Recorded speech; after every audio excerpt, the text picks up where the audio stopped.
नमस्कार प्यारे बच्चों, लक्ष्मण क्लासेस में आपका स्वागत है। हम लोग पढ़ रहे हैं कक्षा 10 की विज्ञान और चैप्टर नंबर चल रहा है 6 बायोलॉजी। तो चैप्टर नंबर 6 में हमारा टॉपिक है आज श्वसन। बहुत ही इंपॉर्टेंट टॉपिक है और ये इंटर में भी है बेटा, तो सभी लोग इसको बहुत अच्छे से पढ़ेंगे। तो श्वसन क्या है?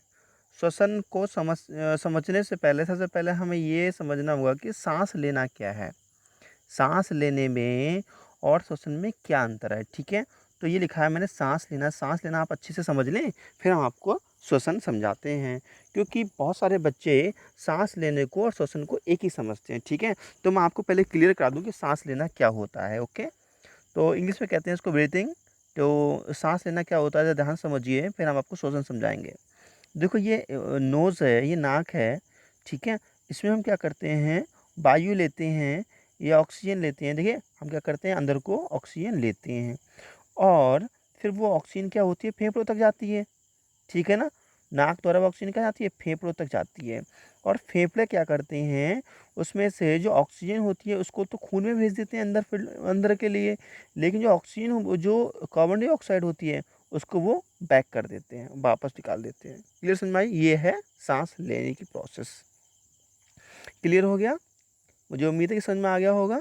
देखो एक बार फिर समझ लो, जैसे कि ये नोज़ है। ठीक है, इसमें ऑक्सीजन, ये बायो एंट्री करती है। क्या करती है? बायो एंट्री करती है। ठीक है, और ये नाक क्या करती है, ये नाक क्या करती है, देखो इसमें ये बायो एंट्री करती है नाक में। ठीक है, ये नाक क्या करती है, इस वायु को फेफड़ों तक लेके जाती है। और जो फेफड़े होते हैं वो ऑक्सीजन को तो रोक लेते हैं, किसको, ऑक्सीजन को रोक लेते हैं। और जो अशुद्ध गैस होती है वो नाक के द्वारा बाहर निकल जाती है CO2 के रूप में। ठीक है, तो ये जो प्रोसेस है, ये जो काम हुआ है, फेफड़ों तक जाना, ऑक्सीजन जो वायु का फेफड़ों तक जाना और फेफड़ों से फिर जो अशुद्ध गैसें हैं उनको बाहर निकलना, ये जो प्रोसेस है ये है सांस लेना या ब्रीथिंग की। ठीक है, तो फिर श्वसन क्या है, इस पे ही हमें डिस्कस करना है कि श्वसन क्या है, श्वसन और सांस लेने में क्या अंतर है। ठीक है, तो अच्छे से समझेंगे इसके बारे में।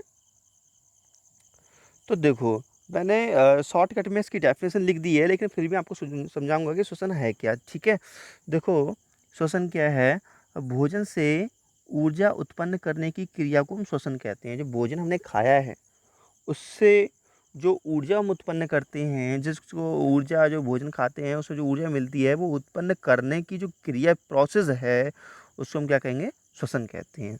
ठीक है ना, तो ज़रा इसको तो आपने पढ़ ही लिया, डेफिनेशन तो अच्छी है, ठीक है, याद कर सकते हो। लेकिन हम इस चीज़ को बहुत अच्छे से समझ लें कि श्वसन है क्या, क्योंकि पूरे जो टॉपिक है वो बहुत बड़ा है श्वसन का। तो श्वसन को पहले समझ लें अच्छे से, फिर हम आगे बढ़ते हैं। ठीक है ना, तो मैंने कुछ डायग्राम बनाया है, इसको ज़रा ध्यान से समझना आप लोग। ठीक है, जल्दी नहीं है, समझना है आपको, रटना नहीं है, याद नहीं करना, डेफिनेशन समझना है।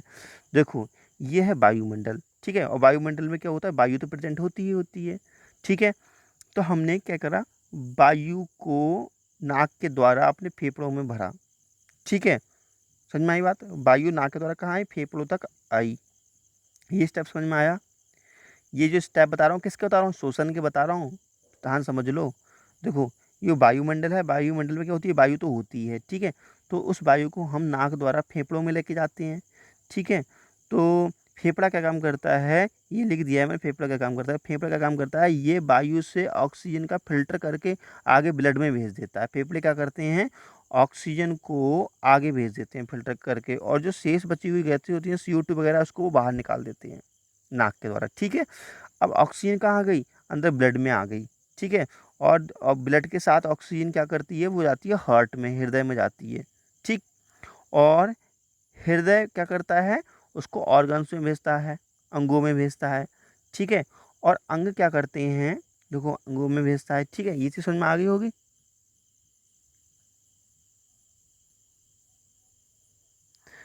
देखो ठीक है, अंगों में आ गई ऑक्सीजन। ठीक है, जो हृदय का करता है अंगों में भेजता है, ऑक्सीजन मिली हुई जो ऑक्सीजन मिली हुई जो वायु है, ऑक्सीजन जो मिली हुई जो ब्लड है, उसको क्या करता है, ऑर्गन्स में भेजता है। ठीक है, और वो ऑर्गन्स क्या करते हैं, वो सेल में लेकर के जाते हैं, कोशिका में लेकर के जाते हैं, क्या में लेकर के जाते हैं, सेल में लेकर के जाते हैं उस रक्त को। ठीक है, और जो कोशिकाएं होती हैं, कोशिका के अंदर ऑक्सीजन एंट्री कर जाती है। ठीक है, ऑक्सीजन एंट्री कर जाती है, तो ऑक्सीडेशन की प्रोसेस होती है। जब ऑक्सीडेशन की प्रोसेस होती है तब एनर्जी रिलीज होती है AT की फॉर्म में, ATP की फॉर्म में। ATP क्या है आपको बता दिया जाएगा अभी। ठीक है, यार आप ये समझिएगा कि कोशिका के अंदर जब ये आता है, ऑक्सीडेशन होता है, तब ये एनर्जी रिलीज़ होती है। तो ये पूरी प्रोसेस मैंने आपको बताई है ना, इस प्रोसेस को ही श्वसन कहा जाता है। ये पूरी प्रक्रिया को श्वसन कहते हैं, ठीक है? श्वसन क्या है श्वसन? श्वसन एक विधि है, ये एक क्रिया है। किस काम की क्रिया है? ऊर्जा उत्पन्न करने की। किससे ऊर्जा? भोजन से ऊर्जा उत्पन्न करने की एक विधि है जिसका नाम है श्वसन, ठीक है ना? जो वातावरण से ऊर्जा लेते हैं, वो वातावरण से हम क्या लेते हैं? वायु लेते हैं, और वायु नाक के द्वारा कहाँ आती है? फेफड़ों में आती है, ठीक है? फेफड़े क्या करते हैं? उस वायु से ऑक्सीजन को तो एक्सेप्ट कर लेते हैं और शेष को बाहर भेज देते हैं। तो वो ऑक्सीजन कहाँ जाती है? ब्लड में, और ब्लड में मिलने के बाद वो कहाँ जाती है? हृदय में, ठीक है, हार्ट में। और वो हृदय क्या करता है? वो पंपिंग करता है और वो भेज देता है कहाँ पर? ऑर्गन्स में भेज देता है, विभिन्न ऑर्गन्स में। ऑर्गन्स में क्या होते हैं? सेल, और सेल में उन ऑक्सीजन से क्या होता है? ऑक्सीडेशन होता है, तब एनर्जी प्रोड्यूस होती है। तो ये जो प्रोसेस है, जितना लंबा मैंने मेथड बताया है, ये पूरा मेथड, पूरा प्रोसेस ही श्वसन कहलाता है। समझ में आ गया होगा मुझे उम्मीद है। आगे बढ़ते हैं। तो देखो, श्वसन की मैंने डेफिनेशन अब और लिख दी दोबारा से। इस चीज़ को समझने के बाद आप समझ गए होंगे। देखो, वह प्रक्रिया जिसमें वायु का प्रयोग जैव ऊर्जा उत्पन्न करने में किया जाता है, श्वसन कहलाती है, ठीक है ना? हमने क्या काम किया? वायु का उपयोग करके क्या किया? एक एनर्जी प्रोड्यूस की, कहाँ से? भोजन से। एक एनर्जी उत्पन्न की, कहाँ से? भोजन से। तो ये जो क्रिया हुई है, इस क्रिया को हम क्या कहेंगे?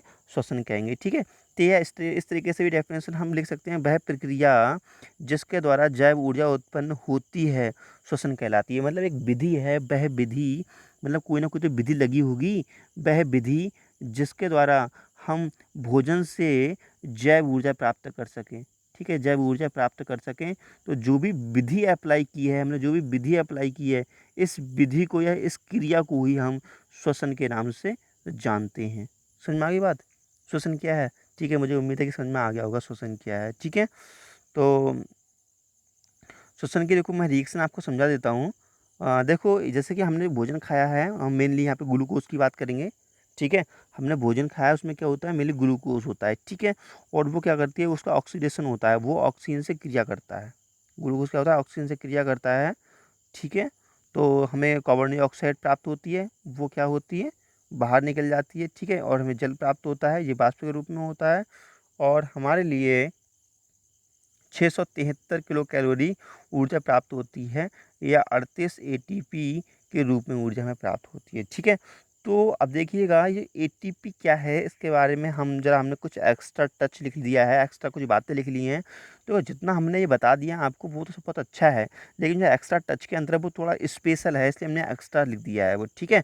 बाकी आप किसी टीचर के नोट्स देखेंगे या कहीं और देखेंगे, तो ये एक्स्ट्रा बातें लिखी हुई नहीं होती हैं, क्योंकि नोट्स में हमेशा हर कोई बिल्कुल शॉर्ट में ही लिखता है। लेकिन मैंने एक्स्ट्रा टच लिए लिख दिया है कि कुछ बच्चे ऐसे होते हैं, बहुत डिटेल्स में पढ़ना चाहते हैं अच्छे से, कि एटीपी का सर नाम क्या है, ऐसी बातें पूछते रहते हैं, ठीक है ना? तो उनके लिए मैंने एक्स्ट्रा टच ये लिख दिया है, ठीक है? तो एक्स्ट्रा टच पे ध्यान दें कि एक्स्ट्रा टच है क्या यहाँ पर।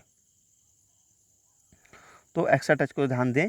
देखो, फुल फॉर्म ऑफ एटीपी, में जो एटीपी लिखा है, इसका मतलब क्या है? इसका मतलब होता है एडिनोसिन ट्राइफॉस्फेट, ठीक है? Adeno adenosine triphosphate. मैं बताऊंगा ये कैसा है, कहाँ से आता है, ठीक है ना? अभी सुन लो खाली। फुल फॉर्म और एडीपी, कहीं एडीपी लिखा हो तो इसका मतलब होता है एडिनोसिन डाइफॉस्फेट, ओके?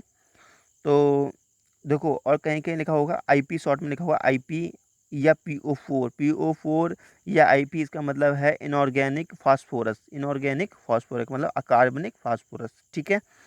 तो देखो, ये सब जो मैं पढ़ा रहा हूँ एक्स्ट्रा टच के अंदर है, ठीक है? तो मैं आपको बता दूं, देखो, जो जो एडीपी होता है ना, ये एडीपी समझ लो अच्छे से। देखो, जो ये एडीपी होता है, किधर गया? ये देखो, जो ये एडीपी होता है, ये हमारे कोशिकाओं के अंदर ही स्टोर होता है। ये एक प्रकार की ऊर्जा होती है जो कि बहुत लो एनर्जी होती है, ठीक है? होती है हमारी सेल्स में ही प्रेजेंट होता है। ये एडीपी एक यौगिक होता है जो हमारी सेल्स में प्रेजेंट होता है, जिसकी एनर्जी कैसी होती है? थोड़ी लो होती है, ठीक है? लेकिन जो हम भोजन खाते हैं, भोजन, यहाँ से जो हमें ऊर्जा प्राप्त होती है ना? वो क्या होती है? एडीपी में मिल जाती है, एडीपी में मिल जाती है। तब उस यहाँ से एक फास्फोरस मिलता, बन जाता है एटीपी, ठीक है ना? मैं इसको भी थोड़ा क्लियर करता हूँ, आप थोड़ा समझ लो। देखो जरा, जो लिखा हुआ समझ लोगे तब अच्छा समझ में आएगा, यहाँ से समझो तब अच्छा समझ में आएगा, ठीक है ना?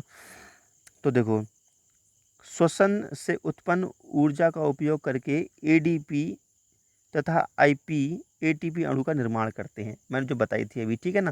जो एडीपी होता है, एडीपी कहाँ होता है, हमारे कोशिकाओं के अंदर ही मौजूद होता है, जो कि बहुत लो एनर्जी होती है ना। तो ये क्या है, एडीपी का मतलब, ये एडीपी क्या है, एक प्रकार की ऊर्जा है, ठीक है ना। इसकी फुल फॉर्म बता चुका हूँ आपको, एडिनोसिन डाइफास्फेट, ठीक है। और जो आईपी है, ये आईपी कहाँ है, हमें भोजन से प्राप्त होती है। आईपी है इनऑर्गेनिक फास्फेट, जो हमें कहाँ से प्राप्त होते हैं, भोजन से प्राप्त होते हैं, ठीक है ना। तो ये दोनों क्या होते हैं, ये दोनों मिल जाते हैं आपस में, ये दोनों क्या हुए, मिल गए और बना एटीपी, ठीक है ना। इसका मतलब हुआ एडिनोसिन ट्राइफास्फेट, क्योंकि एक फास्फेट ये जुड़ गया। देखो डाई तो पहले था, ये डाई है ना, दो फास्फेट तो पहले ही से थे ये, है ना। सुनो जरा ध्यान से सुनो, देखो एडीपी का मतलब क्या है, ठीक है, एडिनोसिन प्लस दो फास्फेट, ठीक है, एडिनोसिन और दो फास्फेट। अब इसमें एक पी और मिल गया तो कितना हो गया, एडिनोसिन ट्राइफास्फेट। तो ठीक है, इसको हम एटीपी लिख देते हैं। इसकी एनर्जी क्या होती है, थोड़ी हाई एनर्जी होती है इसकी, ठीक है, इस चीज़ को एटीपी कहते हैं, समझ में आ गया। तो देखो, जब कोशिका को ऊर्जा की आवश्यकता होती है तब एटीपी टूटकर ऊर्जा मुक्त कर देती है। अब देखो ये तो क्या होता है, ये देखो एडीपी हमारे सेल के अंदर मौजूद था, यौगिक जिसके अंदर थोड़ी सी ऊर्जा होती है। जो आईपी है, इनऑर्गेनिक फास्फोरस, जो एनर्जी है, ये हमें भोजन से प्राप्त हुई है, ठीक है। तो ये दोनों मिल करके हमारे अंदर ही जो कोशिकाओं के अंदर स्टोर होता है एटीपी के फॉर्म में, माइटोकॉन्ड्रिया में, ठीक है। एटीपी के फॉर्म में एनर्जी ये स्टोर हो जाती है, ठीक है। लेकिन जब हमारे लिए एनर्जी की आवश्यकता होती है तब क्या होता है, कोशिका के अंदर से ही एटीपी टूटने लगती है और एडीपी और आईपी और ऊर्जा में कन्वर्ट होने लगती है, ठीक है। तो एडीपी होता है, ये तो कोशिका का ही होता है, और जो आईपी और जो ऊर्जा होती है ये हम खर्च करते हैं। समझ में आ गई बात। तो ये एक्स्ट्रा टच में मैंने आपको समझा दिया है, ओके। आगे बढ़ते हैं। देखो, जंतुओं में श्वसन की क्रिया विधि को निम्न भागों में बांटा गया है, ठीक है। तो श्वसन जो क्रिया होती है वो निम्न भागों में होती है। जैसे समझो कौन कौन से भाग होते हैं, ठीक है। तो पहला होता है, देखो, एक्सटर्नल रिस्पिरेशन, ठीक है, रिस्पिरेशन एक्सटर्नल, ठीक है, बाह्य श्वसन, ठीक है, और एक होता है अंतः श्वसन, ओके। तो ये क्या होता है, इसको आप जरा अच्छे से समझने के लिए आप क्या करेंगे, देखो थोड़ा समझ लो। इस क्रिया में वायुमंडल से ऑक्सीजन ग्रहण की जाती है तथा कार्बन डाइऑक्साइड बाहर निकाली जाती है। इस क्रिया को हम श्वास या ब्रीथिंग कहते हैं। ब्रीथिंग मतलब सांस लेना कहते हैं। ये क्या है, एक सांस लेने की प्रक्रिया है, ठीक है। तो ये कैसी होती है, एक्सटर्नल होती है, बाह्य होती है, बाह्य श्वसन कहा जाता है इसको, ठीक है ना। तो श्वसन देखो तीन कैटेगरीज में डिवाइड किया गया है, ओके। तो उसको थोड़ा समझ लो, देखो जरा, वो डायग्राम पहले समझाया था, वही डायग्राम दोबारा है, ओके। जब देखो ध्यान से समझना, ये मत सोचना वही पुराना ही समझा रहा हूँ, है पुराना ही लेकिन तरीका नया है यहाँ पे। देखो ध्यान समझना, ओके। देखो ये है वायुमंडल, ओके। वायुमंडल में क्या होगी, वायु प्रेजेंट होगी। तो वायु क्या करेंगे, हम नाक से अंदर लेंगे, ठीक है। और वो कहाँ आएगी, फेफड़ों तक आएगी, कहाँ आएगी, फेफड़ों तक आएगी, ठीक है। और फेफड़ा क्या काम करेगा, ऑक्सीजन को फिल्टर करके ब्लड में भेज देगा, ओके। फेफड़ा क्या करेगा, ऑक्सीजन को फिल्टर करके कहाँ भेज देगा, ब्लड में। और जो शेष हानिकारक गैसें होंगी उनको क्या करेगा, नाक के द्वारा बाहर निकाल देगा। और फिर वो ब्लड क्या करता है, वो हार्ट में भेज देता है, किसको, ये जो ऑक्सीडाइज रक्त है, रक्त मतलब खून में जो ऑक्सीजन मिली हुई है इसको कहाँ भेज देगा, हार्ट में भेज देगा। और हार्ट क्या करता है, अंगों में भेज देता है, ठीक है। अंग में क्या होता है, विभिन्न ऊतक होते हैं, और वो क्या होते अंगों से कहाँ जाता है, वो ब्लड सेल्स में जाता है। और सेल्स में क्या होता है, ऑक्सीडेशन प्रोसेस होती है, यहाँ पे हमें एटीक फॉर्म में एनर्जी प्राप्त होती है। ये बात समझ में आती है ना। ये बात मैं तो आपको पहले ही समझा चुका हूँ, ठीक है ना। तो यहाँ पर जरा अब गौर देने वाली बात है, यहाँ पे जो यहाँ पे मेन बात क्या है वो मैं आपको समझाने वाला हूँ। मैंने दोबारा क्यों बताया, देखो यहाँ पर वायुमंडल से जो एनर्जी नाक द्वारा हमने ली, एनर्जी नहीं, जो वायुमंडल से जो हमने वायु ली और हमारे फेफड़े तक गई, और फेफड़े ने क्या किया, यहाँ पे ऑक्सीजन को रोक लिया और जो अशुद्ध वायु थी उसको बाहर निकाल दिया। यहाँ तक की जो प्रोसेस है इसको हम कहते हैं सांस लेना। क्या कहते हैं, सांस लेना, ठीक है ना। सांस लेना भी कहते हैं, और इसको हम एक्सटर्नल रेस्पिरेशन भी कहते हैं, या बाह्य श्वसन भी कहते हैं, ठीक है। क्या कहते हैं, बाह्य श्वसन। तो बाह्य श्वसन और सांस लेना एक ही बात होती है, ठीक है ना। जो श्वसन होती है बाह्य श्वसन, तो बाह्य श्वसन के ही एक स्टेप होता है जिसका मतलब होता है सांस लेना, ठीक है ना। क्लियर हो गया। तो ये हो गया तुम्हारा बाह्य श्वसन। तो बाह्य श्वसन क्या हो गया, जो हमने वायु ली वायुमंडल से वो फेफड़ों तक गई, और फेफड़े ने क्या किया, ऑक्सीजन को रोक लिया, ऑक्सीजन को आगे भेज दिया ब्लड के अंदर, और जो अशुद्ध गैसें थी उसको बाहर निकाल दिया। ये तो स्टेप, इतना स्टेप क्या हो गया, ये हो गया वायु शोषण। ठीक। अब सेकंड स्टेप आता है। सेकंड स्टेप में क्या होता है कि ये फेफड़े वाली जो ऑक्सीजन जो होती है, फेफड़े वाली ऑक्सीजन ये ब्लड में जाती है, और ब्लड में आने के बाद ये ब्लड में मिल जाती है, ऑक्सीजन वो जाता है हार्ट में। ऑक्सीजन कहाँ जाता है, ऑक्सीजन और ब्लड हार्ट में आता है, और हार्ट क्या करता है, वो विभिन्न ऑर्गन्स में भेज दे देता है। ठीक है, तो यहाँ से यहाँ तक की जो प्रोसेस हो गई, इसको हम कहते हैं गैसों का परिवहन। क्योंकि गैसों का परिवहन कैसे, यहाँ पे जो ऑक्सीजन थी गैस की फॉर्म में थी, वो उसमें मिल करके अंगों तक आई, तो इसको हम कहते हैं गैसों का परिवहन। जैसे हमने क्या काम किया कि जैसे कि हमने जो नाक द्वारा सांस लिए, और वो सांस में की जो ऑक्सीजन है, वो ऑक्सीजन हमारे खून में मिल करके हमारे अंगों तक, हमारे अंगूठे तक, पैर तक, और हमारे नाखून तक, हमारी नाक तक, हर जगह तक हमारी जो फैल रही है, इसको हम क्या कहते हैं, परिवहन। किसका परिवहन है, गैसों का परिवहन। ऑक्सीजन जो फैल रही है इसको हम बोलते हैं गैसों का परिवहन। ठीक है, तो ये हो गया तुम्हारा दूसरा स्टेप। ठीक है, और तीसरा स्टेप जो है, देखिएगा सेल्स के अंदर एनर्जी प्रोड्यूस होती है, तो इसको हम कहते हैं कोशिकीय श्वसन। ठीक है, सेलुलर रेस्पिरेशन। क्लियर। तो ये 3 प्रकार के रेस्पिरेशन होते हैं। ठीक है, तो पहला मैंने कौन सा बताया था, बाह्य श्वसन, और दूसरा गैसीय परिवहन श्वसन, और तीसरा होता है कोशिकीय श्वसन। ठीक है, तो ये स्टेप समझ में आ गए होंगे। जैसे समझा रहा हूँ ऐसे ही याद कीजिएगा, अच्छा लगेगा। पेपर में भी ऐसे ही लिख के आइएगा, और कॉपी में नोट्स जब बनाएंगे तो भी ऐसे लिख लेना आप लोग। ठीक है, तो मैंने इस चीज़ को समझाया तो है, अब देखो नोट्स में भी देख लो।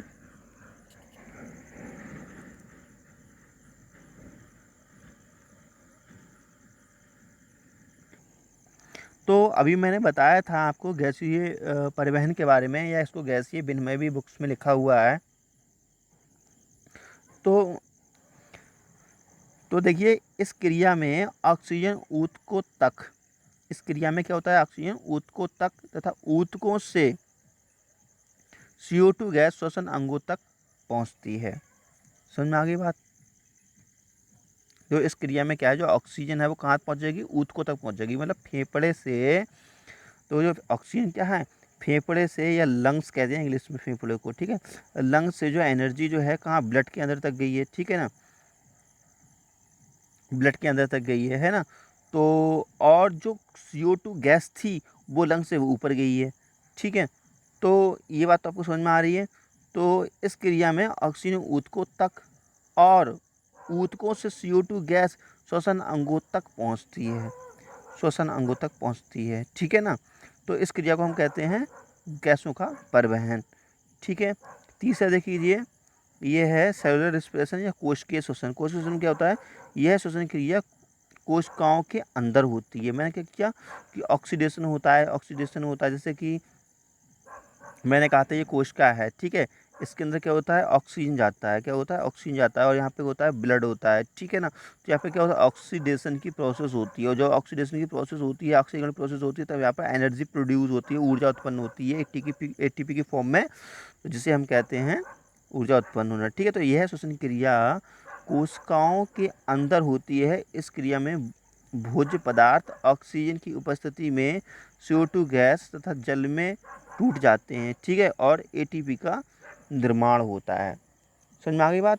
तो इस क्रिया में क्या होता है, जो भोज्य पदार्थ होता है वो ऑक्सीजन की उपस्थिति में कार्बन डाइऑक्साइड में बदल जाता है, और जल भी प्राप्त होता है, और ATP के रूप में ऊर्जा भी हमारे लिए प्राप्त होती है। ठीक है, तो उम्मीद है कि आप लोगों को इतना समझ में आ गया होगा। तो अब यहाँ पे ब्रीदिंग के बारे में है, श्वसन के बारे में है, और फिर श्वसन में और इसमें अंतर है। ठीक है, तो ये आपको नेक्स्ट वीडियो में करा देंगे, क्योंकि वीडियो बहुत लंबा हो रहा है। चाहे बच्चों आप लोगों को समझ में आता हो तो चैनल को लाइक कीजिए, सब्सक्राइब कीजिए, और अधिक से अधिक शेयर कीजिए। देखिए बच्चों, आप ध्यान से समझना कि मैंने कभी भी अपनी वीडियो स्टार्ट होते ही ये कहानी के कहा होगा कि चैनल को लाइक करो, सब्सक्राइब करो, शेयर करो, क्योंकि जब हम लाइक सब्सक्राइब शुरू में ही कर देते हैं तो वो बात नहीं आती। अब मैंने लास्ट में इसलिए कहा कि अगर आप लोगों को पसंद आया होगा तो आप ज़रूर इसको लाइक और सब्सक्राइब करेंगे, और आप लोगों को जो पढ़ाया जा रहा है आप इसको नोट्स बना के अपनी कॉपी में लिखते रहिए, और इसका नोट्स आपको डिस्क्रिप्शन बॉक्स में मिल जाएगा, और जितनी वीडियो बना चुका हूँ मैं आपको केमिस्ट्री वगैरह की, वो आपको डिस्क्रिप्शन बॉक्स में भी मिल जाएंगी। ठीक है बच्चों, वीडियो देखने के लिए थैंक यू।